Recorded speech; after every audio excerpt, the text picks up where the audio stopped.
పోలీసులు పట్టుకోండి.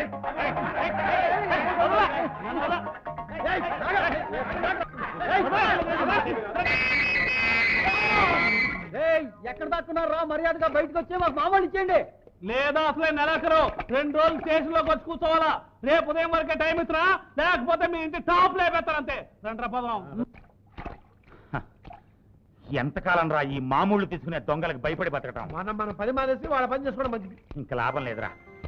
ఏదో ఒకటి చేసి పెద్ద మొత్తాన్ని కొట్టేసి లైఫ్ లో పర్మనెంట్ గా సెటిల్ అయిపోవాలి. ఓ పక్క మా మామ కూతురు కనకం కూడా ముసల్దైపోయి గ్లామర్ పోగొట్టుకుంటోంది. ఒకేసారి అంత పెద్ద మొత్తం ఎలా వస్తుందన్నయ్యా?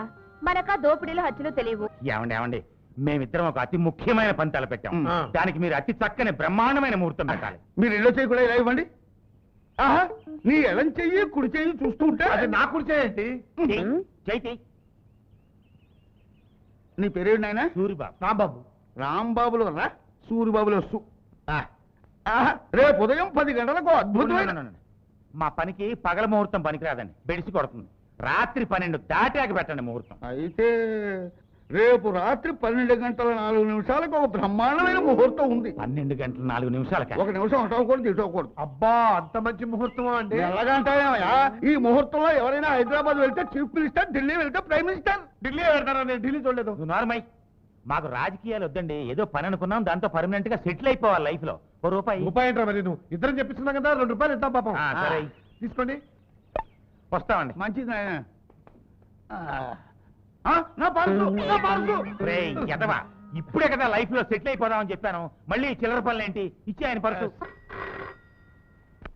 హలో, నమస్కారం అమ్మా, మేము మీ ఆయన గారితో మాట్లాడాలి, కొంచెం పిలుస్తారా? ఆయన గారు పోయి 10 సంవత్సరాలు అయిందండి. ఆయన పోయి 10 ఏళ్ళు అయితే మీకు 5 ఏళ్ల కూతురు ఎలా పుట్టిందమ్మా? ఓ, మీరు చెప్పేది మా అయ్యగారి గురించా? నేను ఇంటి ఆయన మాట్లాడుతున్నానండి. ఆయావా నువ్వు? పిలువు మీ అయ్యగారిని, పిలువు మీ అయ్యగారిని. అయ్యగారు లండన్ వెళ్ళారండి. మాకు చెప్పా చేయకుండా లండన్ వెళ్ళాడా? బుద్ధుంది ఆయనకి? చూడు సర్వెంటు, రజనీకాంతరావు గారి భార్య ఉన్నా పర్వాలేదు, పిలువు మాట్లాడతాం. అమ్మగారు కూడా బాంబే వెళ్ళారండి, రావడానికి 5 రోజులు అవుతుంది. మేమెంతో అర్జెంట్ పని మీద ఫోన్ చేస్తే బాధ్యత లేకుండా ఒకరు లండన్ ఒకరు బాంబే పోతారా? చంటి పిల్లని ఒంటరిగా వదిలేసి దిగిలిపోయిపోదు. సంసారం చేసిన పెద్ద ఇది బుద్ధి లేదు వాళ్ళకి, బుద్ధి లేదు వాళ్ళకి. మర్యాద లేకుండా మాట్లాడుతున్నారు. అసలు మీరెవరు? మేము ఎవరని కాదు, నువ్వు అడగాల్సింది. ఒక రకంగా మనకి 5 రోజులు టైం దొరకడం కూడా మంచిదేలే. ఎందుకంటే ఒక్కసారే 30 లక్షలు వచ్చాయనుకో, ఏం చేయాలో తెలియక ఉక్కిరి బిక్కిరి అయిపోతాం. ఈ 5 రోజుల్లో ఏం కొనాలి, ఎలా ఖర్చు చేయాలి చక్కగా ఆలోచించుకోవచ్చు. పంచ వర్ష ప్రణాళికలాగా పంచ దిన ప్రణాళిక. టాక్సీ ఆపు. ట్యాక్సీ ఎందుకురా? ఇన్నాళ్ళు మనం సిటీ బస్సులో పోలీసు వాళ్ళని తిరిగాం కదా, ఇవాళ నుంచి మనం టాక్సీలో తిరగడం అలవాటు చేసుకుంటే రేపు కార్లు కొన్నాక కంగారు పడం. ఏమిటో నీ పేరు? అవతారం అండి. చూడు అవతారం, ఈ రోజు నుంచి 5 రోజుల వరకు నీ ట్యాక్సీని మా కిందే తిప్పాలి. కింద కదయ్యా, మమ్మల్ని ఎక్కించుకుని తిరగాలి. అలా తిప్పితే 5 రోజుల తర్వాత నీకు సింగిల్ పేమెంట్ ఇస్తాం, మధ్యలో రూపాయి కూడా అడగకూడదు. ఈ 5 రోజులు నీ బేటాలు గేటాలు మమ్మల్ని అడగకుండా మాకేవో చిన్న చిన్న ఖర్చులు ఉంటాయి, కాఫీలు టీలు సిగరెట్లని, అవన్నీ నువ్వే భరిస్తే మేము కొనపోయే 2 పెద్ద కార్లకి నువ్వు ఒక్కడవే సింగిల్. ఈ 5 రోజుల తర్వాత నీకు నీ ఫ్యామిలీకి మేము ఒక ఇల్లు కొని. ఏంటి ఒప్పుకున్నావా? సార్, మీలాంటి బేరం దొరకటం నా అదృష్టం సార్. ఎక్కండి సార్. పొద్దున ఎవరు మోహన్ చూసినేమో.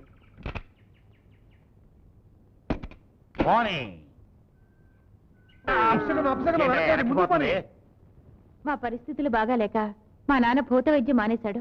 ఇంకొక నెల రోజుల్లో పశు వైద్యం నేర్చుకుని సంపాదిస్తాడా? ఇదిగో ముందు మర్యాదగా డబ్బు ఇవ్వండి, లేకపోతే మెడబట్టి గెంటించాల్సి వస్తుంది. ఏంటి అల్లరే? ఏమిటి గోళ?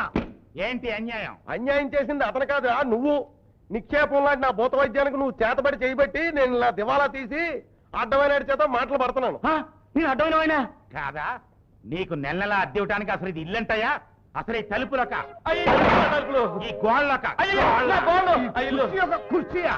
ఈ చెప్పు ఇది మన సొంత సామాన్ రా. క్షమించండి, నా కోపం వెనకమని తెలియదు. ఇది పగలగొట్టమంటారా? ఆగండి.